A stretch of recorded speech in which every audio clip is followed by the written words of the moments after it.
നമസ്കാരം. ആഗോള മാർക്കറ്റിൽ ഉടലെടുത്തിരിക്കുന്ന ക്രൂഡ് ഓയിലിൻ്റെ ഷോർട്ടേജ് പരിഹരിക്കുന്നതിന് വേണ്ടി എമർജൻസി ക്രൂഡ് റിസർവ് ഓപ്പൺ ചെയ്തേക്കുമെന്ന് ഇൻ്റർനാഷണൽ എനർജി ഏജൻസി സൂചന നൽകിയതിനെ തുടർന്ന് കഴിഞ്ഞ ദിവസം ക്രൂഡിൻ്റെ വിലയിൽ ഗണ്യമായ ഇടിവ് വന്നു. ബ്രന്റ് ക്രൂഡിൻ്റെ വില 12% ഇടിഞ്ഞ് $98 പെർ ബാരൽ എന്ന നിയർ ടൈം ഹൈയിൽ നിന്നും $87 പെർ ബാരൽ എന്ന ലെവലിലേക്കെത്തി. ക്രൂഡിൻ്റെ വിലയിലുണ്ടായ ഇടിവ് കഴിഞ്ഞ ദിവസം ഇന്ത്യൻ മാർക്കറ്റിൽ പ്രതിഫലിക്കുകയും ഇന്ത്യൻ ഇൻഡെക്സുകൾ പോസിറ്റീവ് സൈഡിൽ ക്ലോസിംഗ് നൽകുകയും ചെയ്തു. കഴിഞ്ഞ ദിവസം ക്രൂഡ് റിലീസുമായി ബന്ധപ്പെട്ട് ഇൻ്റർനാഷണൽ എനർജി ഏജൻസി ചൊവ്വാഴ്ച ഒരു എക്സിക്യൂട്ടീവ് മീറ്റിംഗ് നടത്തുകയും ചെയ്തു. ബ്രന്റ് ക്രൂഡിൻ്റെ വില നിയർ ടൈം ഹൈയിൽ നിന്നും 27% കറക്റ്റായെങ്കിലും യുദ്ധത്തിന് മുൻപുള്ള അവസ്ഥയുമായി താരതമ്യപ്പെടുത്തുമ്പോൾ ഇപ്പോഴും ക്രൂഡിൻ്റെ വില ഉയർന്നു തന്നെയാണ് ട്രേഡ് ചെയ്യുന്നത്. അതുപോലെ തന്നെ ക്രൂഡുമായി ബന്ധപ്പെട്ട അൺസർട്ടനിറ്റി ഇപ്പോഴും നിലനിൽക്കുകയും ചെയ്യുന്നു. ഇവിടെ ഹോർമൂസ് കടലിടുക്കിൽ ഇറാൻ സ്ഥാപിച്ച മൈനുകൾ ഉടൻ തന്നെ റിമൂവ് ചെയ്യണമെന്ന് അമേരിക്ക ആവശ്യപ്പെട്ടിട്ടുണ്ട്. കൂടാതെ ഹോർമൂസ് കടലിടുക്ക് വഴിയുള്ള ഷിപ്പിംഗ് പുനരാരംഭിക്കുന്നതിന് വേണ്ടി US നേവി ഓയിൽ ടാങ്കേഴ്സിന് എസ്കോർട്ട് നൽകും എന്ന രീതിയിലുള്ള അപ്ഡേറ്റും അമേരിക്കൻ പ്രസിഡന്റിൻ്റെ സൈഡിൽ നിന്നും പുറത്തു വരുന്നു.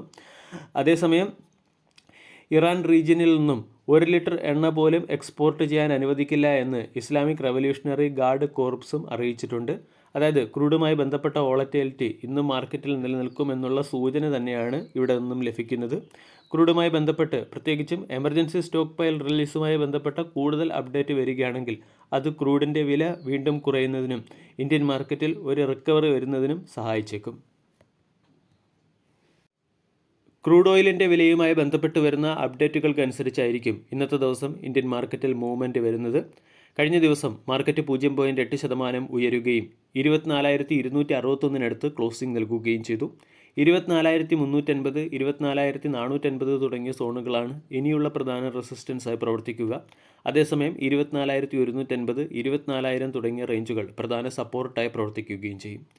ഇനി ചില പ്രധാനപ്പെട്ട സ്റ്റോക്കുകളിൽ വന്ന ലേറ്റസ്റ്റ് അപ്ഡേറ്റിലേക്ക് കടക്കാം. ഒന്നാമത്തേത് TVS supply chain.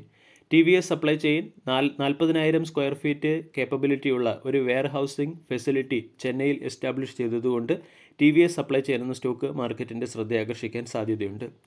Devayani international എന്ന കമ്പനി അതിൻ്റെ സബ്സിഡറി കമ്പനികളായ സ്കൈഗേറ്റ്, ബ്ലാക്ക് വാൽവെറ്റ്, CHF തുടങ്ങിയ കമ്പനികളെ ദേവയാനി ഇൻ്റർനാഷണലുമായി മെർജ് ചെയ്തു.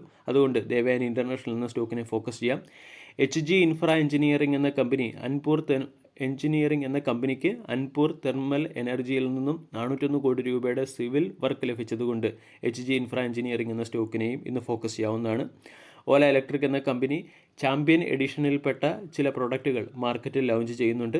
അരവിന്ദ് സ്മാർട്ട് സ്പേസ് എന്ന കമ്പനി ബാംഗ്ലൂരിൽ 330 കോടി രൂപയുടെ വാല്യൂഷനുള്ള ഒരു high rise residential project launch ചെയ്തു. ഇൻഫോസിസ് എന്ന company artificial intelligence enabled supply chain operation enhance ചെയ്യുന്നതിന് വേണ്ടി ഇൻകോറ എന്ന കമ്പനിയുമായി ചേർന്ന് പാർട്ണർഷിപ്പിൽ ഒപ്പുവെച്ചു. ഏവിയേഷൻ സ്റ്റോക്കുകൾ ഇന്നത്തെ ട്രേഡിംഗ് സെഷനിലും മാർക്കറ്റിൻ്റെ ശ്രദ്ധയാകർഷിച്ചേക്കും.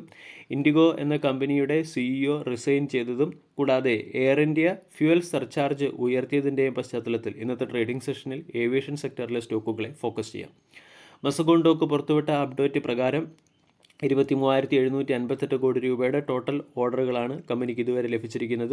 നവരത്ന സ്റ്റാറ്റസ് ഉള്ള ഒൺലി ഷിപ്പ്യാർഡ് കമ്പനിയായി മസഗോൺ ഡോക്ക് എന്ന കമ്പനി മാറുകയും ചെയ്തു.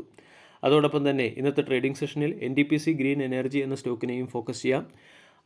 12,000 മെഗാവാട്ട് ശേഷിയുള്ള കൗഡ പ്രോജക്റ്റിൻ്റെ ഫസ്റ്റ് ഫേസായ 270 മെഗാവാട്ടിൻ്റെ കൊമേഴ്സ്യൽ പ്രൊഡക്ഷൻ കമ്പനി ആരംഭിച്ചതിൻ്റെ പശ്ചാത്തലത്തിൽ NTPC ഗ്രീൻ എന്ന സ്റ്റോക്ക് മാർക്കറ്റിൻ്റെ ശ്രദ്ധയാകർഷിക്കാനുള്ള സാധ്യത കൂടുതലാണ്.